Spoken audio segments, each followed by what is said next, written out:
vetëm për 3 raste janë ngrit akt akuzat. 80 janë në nënhetime dhe 50 raste i kanë mbyllur. Dhe kemi vrejt se kemi dallime në kuptimin se çka është do të thotë vepër penale apo për neve disa raste janë shumë bardhë dhe zeta them kështu troç. Tash nëse më pyesni mua nuk jam e kënaqur, do të thotë sepse diçka në anën tjetër ne si zyre kombëtare auditimit për të forcuar sondimin e ligjit dërgojmë në baza vjetore do të thotë çdo vit raste me elemente potenciale të veprës penale tek prokurori i shtetit. A keni ndonjë statistikë të paktën të 2 viteve të fundit sa raste keni dërguar? Ne kemi nënshkruar një marrëveshje të bashkëpunimit me prokurorin e shtetit me qëllim që të marrim informata kthyese se çka ka ndodhur me rastet të cilat i kemi dërguar.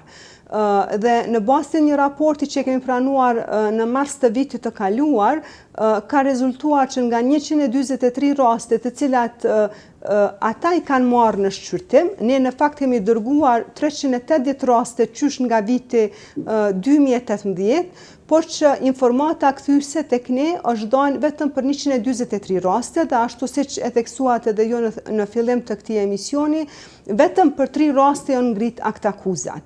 80 janë në nënhetime dhe 50 raste i kanë mbyllur.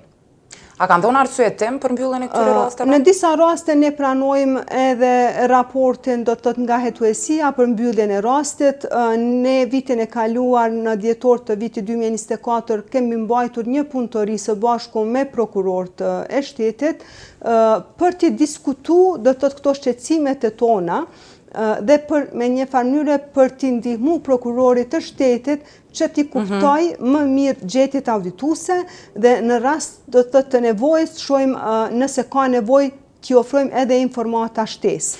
Dhe kemi vrejt se kemi dallime në kuptimin se çka është do të thotë vepër penale apo për neve disa raste janë shumë bardhë dhe zeta them kështu troç, të cilat pse s'po bëni ankesë në për shkak se ne dërgojmë vetëm si informacion. Ne nuk bëjmë kallëzime penale. Ne dërgojmë si informacion sepse jemi të obliguar, do të thotë sikur cili do qytetar apo institucion publik kur do që vren, do të thotë shkelje apo çështje shpenzime të cilat janë kryer, do thotë jo në përputhje me ligjin dhe që kanë elemente potenciale të mashtrimit që ne nuk jemi hetues. Pa mundet për shembull në rast se prokurori e hedh kallëzimin penal, a mundet avokatura shtetërore me bë ankesë për atë rast? Në fakt nuk është që e kemi përdorur një avokaturën shtetërore për shkak se zyra kombëtare e auditimit është një institucion i pavarur dhe komunikimi ynë ka qenë i drejt për drejt me prokurorin. Dhe kjo është do të thotë vetëm sa për t'ia lehtësuar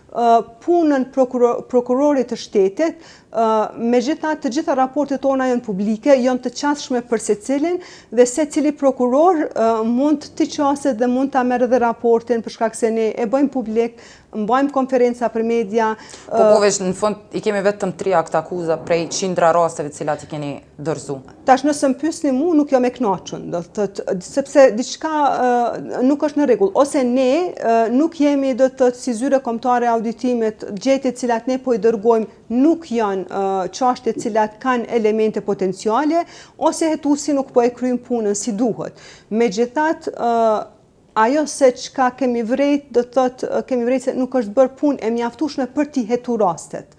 Dhe shpesh rastet janë mbyll vetëm me disa deklarime apo intervista që i kanë marrë nga dëshmitar që ata kanë vlerësuar. A po thoni që puna nuk është kryer në prokurori apo në polici?